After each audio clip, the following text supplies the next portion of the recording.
J'ai fait 7183,65 €. Bien le bonjour, j'espère que vous allez bien et j'espère aussi que ce fond est plutôt pas mal. C'est ma toute première vidéo facecam et aujourd'hui on fête mes 1 an, enfin ma première année en micro-entreprise en tant que créatrice de contenu, que ce soit UGC ou influence. Je sais que c'est un sujet qui intéresse pas mal de monde, notamment lorsque j'en ai fait quelques vidéos sur TikTok et quand je vous ai demandé en sondage sur Instagram si ça vous intéressait, vous avez été nombreuses et nombreux à me dire oui. Donc du coup je vais vous faire un petit récap en plusieurs parties. Je vais essayer d'être assez concrète avec vous en parlant de chiffres, de mes réussites, de mes erreurs et aussi de mes prochains objectifs, donc notamment ce que je prépare pour la suite, puisque là je termine mes études officiellement dans 2 semaines je crois à peu près. Je serai assez libre pour la suite et pour me lancer complètement en freelance. J'ai essayé de structurer ça sur un Notion, comme ça je vais pouvoir vous dire un petit peu tout ce qu'il en est. Je voulais vous parler un petit peu de mon parcours déjà pour ceux qui ne me connaissent pas du tout. Donc moi je suis actuellement en master, donc un master, c'est pas pareil qu'un master, mais donc en école privée, je fais un master communication digitale et publicité. Je suis en M2, donc en dernière année, je finis mon bac+5 et je vais m'arrêter là. J'aimerais me lancer donc complètement en freelance en communication pour essayer de garder quand même une base de ce que j'ai fait pendant mes études en tant que social media manager et community manager. Et ça fait à peu près 3-4 ans que je fais donc des vidéos sur TikTok, puisque c'est là où j'ai commencé. Ça fait quelques mois que je commence à poster, c'est un peu plutôt du repost sur Instagram. Je me suis un peu trop mis à l'aise, j'étais en train de m'allonger, mais je vais commencer par faire le bilan donc de cette première année, à savoir que j'ai fait donc la demande, je crois, de la micro-entreprise en mai, ou alors en juin. J'ai eu l'affiliation fin juin 2024, il me semble, et j'ai commencé vraiment en juillet, mais j'ai eu du coup mon premier petit chiffre d'affaires en août 2024. À la base, j'ai commencé les vidéos sur TikTok il y a 3-4 ans déjà, je crois. Sauf que j'étais pas du tout régulière. Je le faisais purement par passion puisque depuis toute petite, je fais des vidéos. Donc j'avais commencé sur YouTube, je supprimais tout le temps toutes mes vidéos. Et je me suis vraiment formée au montage vidéo très petite aussi. C'est-à-dire qu'au collège, j'enchaînais déjà plusieurs montages sur l'ordinateur et j'adorais absolument ça. Donc c'est aussi ce qui a fait que j'ai fait des vidéos, c'était vraiment pour faire des montages. Et il y a une période dans ma vie où j'ai commencé à consommer, c'est un peu drôle, hein, ça a été le début de tout, des flocons d'avoine et à essayer de changer toute mon alimentation, puisque c'est parti du fait que j'avais toujours très faim dans la matinée. En fait, je prenais un petit déj, j'avais faim, ça me saoulait. Donc j'ai commencé à rechercher des recettes et je me suis dit ok, bah moi aussi j'ai envie de partager des recettes et d'essayer d'en faire.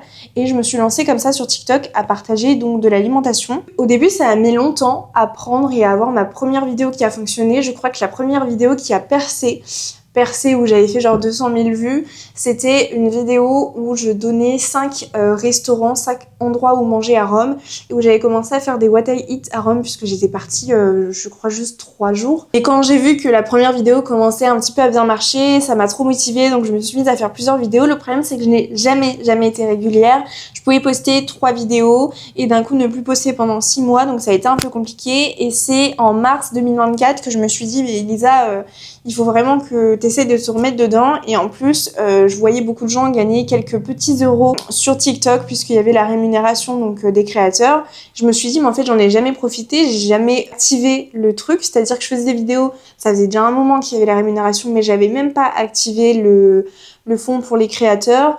Et je faisais pas du tout des vidéos plus d'1 minute, donc je comprenais pas trop ça. Et je me suis dit, bah écoute, je vais me lancer et je vais essayer de poster tout le temps. Donc j'ai commencé par faire des séries de vidéos, 5 jours de petit déjeuner parce que je sais que je l'avais fait un petit peu dans le passé et que ça avait bien fonctionné. Donc je me suis mise à faire ça et c'est comme ça qu'en mars, j'ai dû avoir en mars ou avril mon premier million de vues sur une recette. Donc c'est une recette de mini pancakes. J'ai été trop contente et c'est à ce moment-là que je me suis lancée et je me souviens, j'avais gagné au début 1 ou 2 euros avec une vidéo et j'étais trop contente.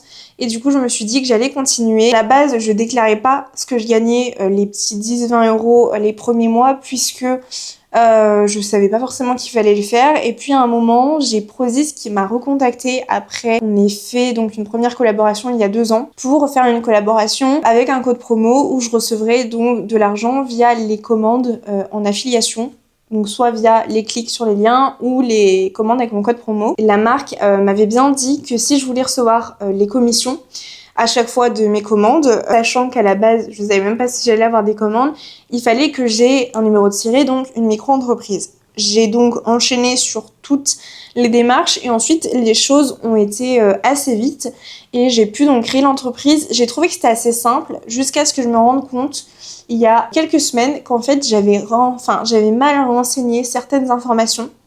Et du coup, mon activité principale de l'entreprise n'était pas du tout la bonne. C'était pas du tout de l'influence, création de contenu, puisque tu peux vraiment être appelée influenceuse, etc. sur ta micro-entreprise.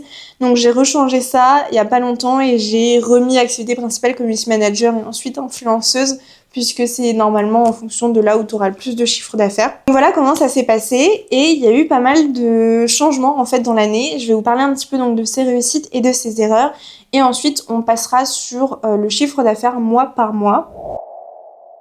Alors déjà, il faut savoir que au départ, j'ai commencé à faire de la prospection, ça ne donnait absolument rien, à part si j'ai eu ma première collaboration en août, du coup, j'avais contacté en juillet une entreprise dans l'alimentaire et qui avait accepté, etc. J'avais fait ma première, mon premier devis et ensuite j'ai commencé à m'inscrire sur des plateformes d'UGC parce que j'entendais beaucoup parler d'UGC, donc je me disais que je voulais essayer aussi. J'ai continué en fait au fur et à mesure à venir créer mon site web, que je vous mets d'ailleurs en bio si ça vous intéresse, que j'ai fait sur Canva. Très simplement. Ensuite, j'ai créé un kit média. Kit média, c'est une seule page sur laquelle tu mets une petite phrase, tu te présentes, tu mets toutes tes statistiques, donc qui est-ce qui regarde tes vidéos, dans quel pays, homme ou femme, combien de vues tu fais par mois, combien d'abonnés tu as, quels sont tes tarifs, quelles sont tes dernières collaborations, etc. Donc j'ai fait ce kit média qui me sert pour par exemple des agences, etc. Au fur et à mesure, donc voilà, je me suis mise sur Yuji, Takema. Takema, ça a absolument rien donné, c'est une agence du GC. Et Yuji, j'ai eu dessus 2 collaborations. Une qui n'a pas donné à grand chose, il y a eu une espèce d'arnaque dans le filon. Une où j'ai été rémunérée, d'ailleurs c'était il y a pas très longtemps, j'en parlais dans mon premier ou deuxième vlog, de toute façon j'en ai fait que 2 sur YouTube. J'ai il y a quelques mois investi donc dans mon iPad qui est juste là, l'appareil photo avec lequel je filme et mon micro, donc c'est le DJI Mic, je ne sais plus combien, qui est incroyable. Voilà, il y en a 2. Et aussi une réussite, c'est que en janvier, je suis donc passée sur France TV. Janvier, ça a été un peu le nouveau tournant où j'ai eu beaucoup de marques qui m'ont contacté, beaucoup d'entreprises, que ce soit du coup France TV, etc. pour que je fasse des collaborations. Et en fait, du coup, mon chiffre d'affaires a augmenté. Et ça aussi, ça s'explique par le fait que j'ai un peu changé mes contenus, mais je vais en parler, je pense, au fur et à mesure que je parlerai du chiffre d'affaires et des mois. Comme ça, je montrerai ce que j'ai changé. En tout cas, il faut savoir qu'au début, c'est un peu dans mes petits échecs du début. J'ai perdu trop d'énergie à prospecter de la mauvaise manière. J'ai arrêté de prospecter depuis bien longtemps. Je recommencerai peut-être... j'ai recommencé en fait ce mois-ci pour notamment les contrats en social media et aussi pour un peu de l'UGC. Ça a fonctionné, mais d'une autre manière, j'en parlerai si vous souhaitez une vidéo conseil. Et surtout, je me sous-estimais, du moins je me sous-vendais, sous-tarifais, je ne sais même pas comment on dit ça, mais je proposais des tarifs qui étaient vraiment très bas. Et finalement, j'ai un petit peu augmenté tout ça et ça a valu de très belles collaborations et de très beaux résultats, même avec du coup les marques qui, pourtant me payant très cher, ont voulu recommencer. Passons à la partie qui vous intéresse le plus, je pense. On va parler chiffre d'affaires, on va parler bénéfices et ce que j'ai gagné mois par mois. Déjà en un an du coup, alors je compte pas le mois d'août là qui est en cours, on va s'arrêter à juillet puisque le mois d'août j'ai gagné pas mal mais le mois n'est pas fini et tout, donc j'estime que ça compte pas dans la première année. Au total j'ai fait 7183,65 € en chiffre d'affaires, donc c'est-à-dire que c'est du brut puisque sur ces 7000, l'URSSAF vient prendre 25 à 27% à peu près. Et on peut voir qu'en répartition de 2024, c'est-à-dire de juillet-août à décembre et de janvier à aujourd'hui, on n'est pas du tout sur un même chiffre d'affaires. Il est beaucoup plus élevé aujourd'hui puisque effectivement il y a eu pas mal de changements, ce qui fait que j'ai été beaucoup plus contactée et que j'ai eu beaucoup plus de contrats. En 2024, on est sur 1188,75 € et en 2025, 5994,90 €. Et donc maintenant, place au détail de chaque mois. En premier, en juillet, comme je vous ai dit, j'ai eu le début de ma collaboration avec Prozis, qui est aujourd'hui encore en cours, où tous les mois, je gagne certaines commissions. Alors, je pourrais pas vous dire exactement ce que je gagne sur chaque marque, parce que ça reste confidentiel, mais je vais essayer quand même de détailler. Juillet, je n'ai rien gagné. Août, j'ai eu mon premier versement qui était donc la rémunération TikTok et Prozis, et donc on est sur 170,88 €. En septembre, j'ai eu TikTok, MyMuesli et Prozis et on est sur un résultat de 355,28 €. C'est limite le plus élevé que j'ai fait sur 2024. Mois d'octobre, c'est là où je ne compte pas d'ailleurs tout ce que je reçois en gifting puisque je reçois beaucoup de produits tous les mois.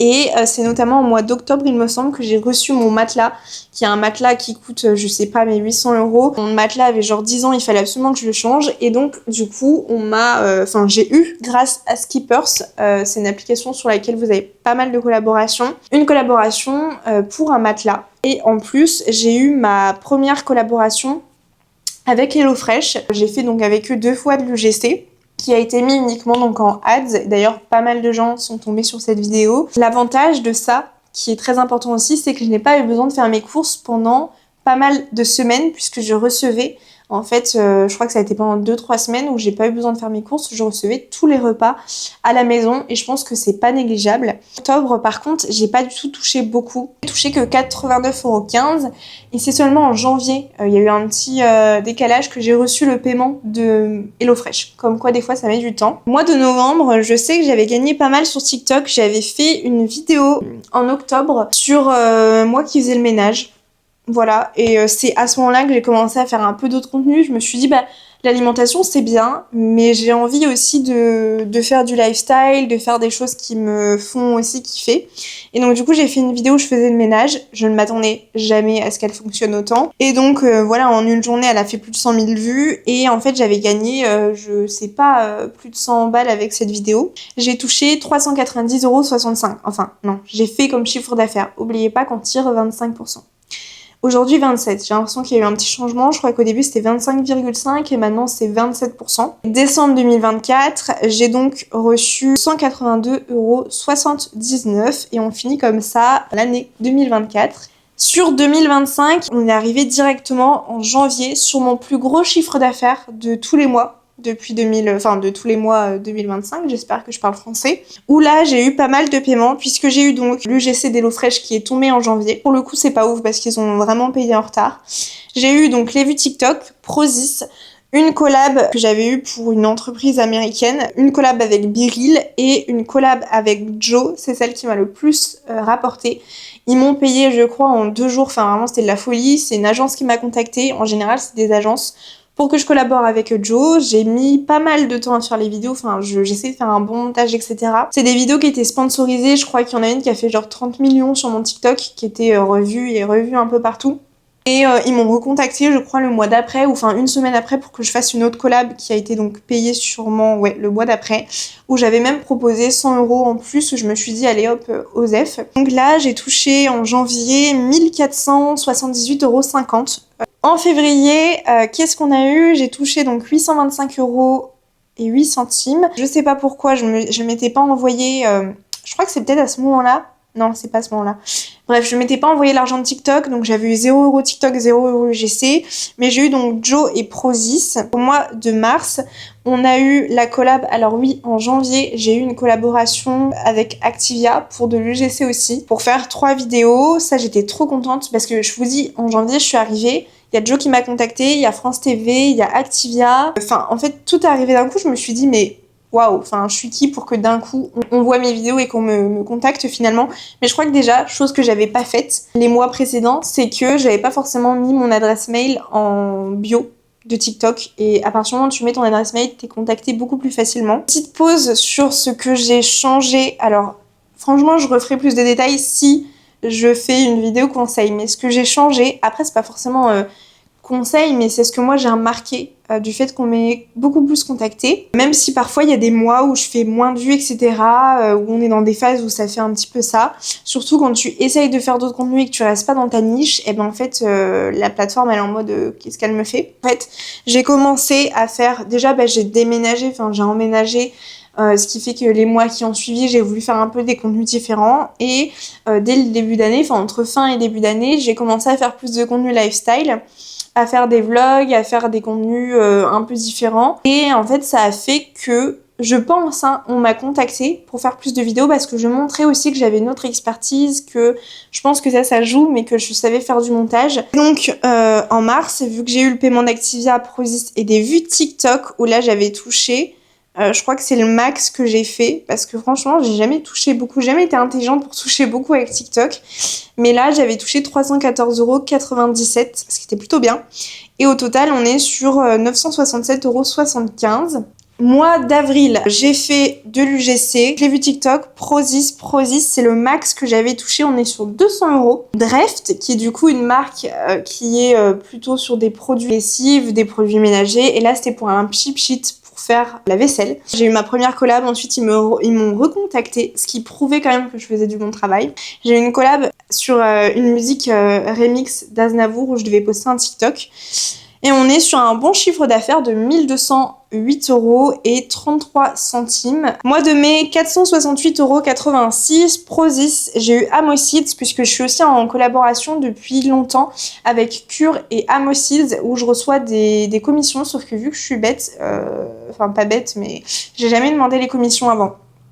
C'était pas, enfin c'est un suivi qui était peut-être un peu moins bien que Prozis. Ou Prozis, on est sur du high level où t'envoies la facture, c'est un peu automatique. Là, c'est différent. J'ai touché ça, j'ai touché les vues TikTok et encore une autre vidéo UGC. Le mois de juin, c'est là où j'ai le moins de chiffre d'affaires. En fait, c'est un mois qui a été très doux, très calme, alors que j'ai fait que travailler, mais j'ai été payée plus tard. Et il y a des collabs que j'ai faites en juin, où j'attends encore là au mois d'août le paiement, qui devrait arriver normalement à un moment donné. On est sur 132,20 € et sur ces 132, je ne touche que 97 €. Ça a été uniquement Prozis et vu TikTok, j'ai fait en gros 111 € sur Prozis et 21 € sur TikTok. Et donc on arrive sur le dernier mois, c'est-à-dire le mois de juillet, où on est sur 914,18 €, où là j'ai eu donc 0 € en UGC, 15 € TikTok.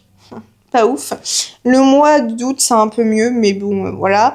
Prozis, Dreft encore et Amosids, ça me fait 667 € net. C'est vrai que ça retire quand même beaucoup, hein. Je sais pas si on se rend compte de ce que c'est, 27%. Et pour l'instant, le mois d'août n'est pas fini, mais voilà, j'ai eu mon paiement Cure, TikTok, Prozis et Jana Medze pour le GC, où c'était 4 vidéos, donc j'ai eu un assez bon paiement. Je suis quand même assez satisfaite. Ces derniers mois, ils ont permis de me rendre compte que j'étais vraiment passionnée par ce que je faisais et que surtout, j'étais quand même plutôt très bien organisée. Il y a un an, je voulais être salariée, je voulais être dans ce que j'appelais stable et confortable. Et finalement, j'ai pris la décision là, il y a quelques mois, c'est quand même assez récent, d'être complètement à mon compte en cumulant donc influence UGC et les plus gros contrats en community management et social media management. Pour l'instant, j'ai que du social media management, ce qui est même mieux, je trouve que c'est plus poussé. J'ai des pistes sur des contrats. Pour l'instant, je n'ai signé aucun contrat, mais j'en ai un qui doit être signé. Alors je parle pour les gros contrats, les contrats long terme où on gère les réseaux, les publicités, etc. d'une entreprise. Et le reste ne saurait tarder. De toute façon, j'ai pas mal de collaborations. Tous les mois, en fait, on sait jamais vraiment quand est-ce qu'on va être contacté. Mais donc là, l'objectif, vraiment, ce serait de faire ça. Et il me faudrait minimum donc 3 000 € de chiffre d'affaires pour toucher à peu près 2 000, honnêtement. Mais j'aimerais faire 4 000, 5 000. Alors ça peut peut-être sembler énorme. Je ferai, je pense, des vidéos. J'en referai une à mon premier trimestre, à mon compte 100%, pour vous dire un petit peu où j'en suis. Mais c'est les objectifs que moi, je me mets. Je sais que je peux normalement y arriver. Je sais que j'ai réussi à faire des assez bons chiffres d'affaires et que si on mélange les deux et que avec les bonnes manières de prospecter, les bonne manière de communiquer surtout. En tout cas, je préfère partir optimiste et avec des gros objectifs, sachant qu'il y a des gens en freelance qui gagnent 10 000. Il y en a qui galèrent à gagner 500, donc franchement, ça dépend. Je pense qu'il faut commencer par ne surtout pas se sous-estimer, sinon on n'ira pas assez loin. Je pense qu'il y a des gens qui, en étant en freelance, proposent des tarifs par peur de ne rien avoir beaucoup trop bas et c'est la pire erreur. Et surtout, c'est à cause des personnes qui proposent des tarifs extrêmement bas que nous, les personnes qui ont des tarifs normaux, on galère plus à trouver de temps en temps. Sachant que moi, j'aime beaucoup être mobile quand même. J'aime ce sentiment limite d'instabilité financière. Enfin, je sais pas comment expliquer, de pas trop savoir d'un mois à l'autre comment ça va être. Je sais pas combien de temps je serai à mon compte. Peut-être que je supporterai pas. Il faut essayer de non plus pas se mettre en mode burn-out, etc. vite et je vais un petit peu essayer de bouger entre plusieurs villes. Et là, au mois de novembre, normalement, je pars à Londres. Donc d'ailleurs, j'ai prévu de faire des vlogs et pas mal de vidéos quand j'irai. Voilà pour ce qui est de mes objectifs financiers. Il me faudrait à peu près 3 clients en social media. Aussi, je vais essayer d'être plus régulière sur YouTube. C'est vrai que ça prend beaucoup de temps en essayant de garder un équilibre vie pro, perso. Mais ce que j'aime dans ça, c'est le sentiment d'organiser mes journées comme je veux, de pouvoir être libre. Là, c'est-à-dire que je suis en vacances parce que je suis en vacances de mon alternance. Mais tous les jours, en fait, je travaille. Mais j'aime bien cette liberté d'organisation. On est sur une fin de vidéo. Merci si tu l'as regardé jusqu'au bout. En tout cas, n'hésite pas à me poser des questions, à me dire ce que tu en as pensé en commentaire. Surtout si ça vous intéresse, que je fasse donc une vidéo avec des conseils, que je parle un peu plus de ça. Le but de ma chaîne YouTube à la base, c'est de vous partager vraiment des choses un petit peu plus transparentes. Je vais continuer les vidéos sur l'alimentation parce que c'est ce qui me fait kiffer, mais je vais aussi faire des vidéos de type vlog, de type organisation, comment ça se passe le travail, comment ça se passe cette nouvelle vie, cette liberté, les réussites, les défis, les échecs, puisqu'il y a toujours des échecs. En tout cas, moi, si vous avez des questions précises, n'hésitez pas. Si tu viens de me découvrir via YouTube, n'hésite pas à me suivre aussi sur Instagram puisque je mets des stories tous les jours. En tout cas, j'essaie et je suis aussi évidemment très active sur TikTok puisque c'est mon réseau social numéro 1. C'est tout pour moi, je vous fais à tous de gros bisous.